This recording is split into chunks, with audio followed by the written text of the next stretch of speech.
Muling nagninning ang bituin ng Pilipinas na si Alex Ila sa pagbubukas ng kauna-unahang WEDE 125 Philippine Women's Open.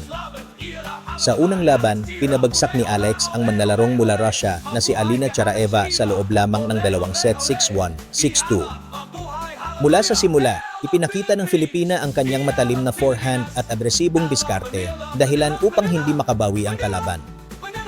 Sa unang set, agad na nakapuntos si Alex, mabilis na nakakuha ng break at tinapos ang set sa 6-1.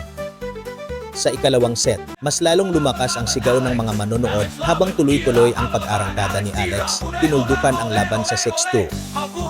Ang torneo ay unang winning event na ginanap sa Pilipinas, kaya't ang panalo ni Ila ay may bigat na pambansang tagumpay.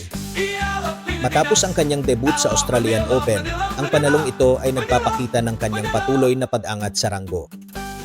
Sa ikalawang round, makakaharap ni Alex ang batang manlalaro mula Japan na si Sara Saito, na kilala sa kanyang mabilis na footwork at matibay na depensa. Inaasahang magiging mas mahigpit ang laban, ngunit buo ang tiwala ng mga Pilipino na muling magwawagi ang kanilang pambato. Mga kababayan, ipagdiwang natin ang tagumpay. Ipagpatuloy natin ang sigaw ng suporta.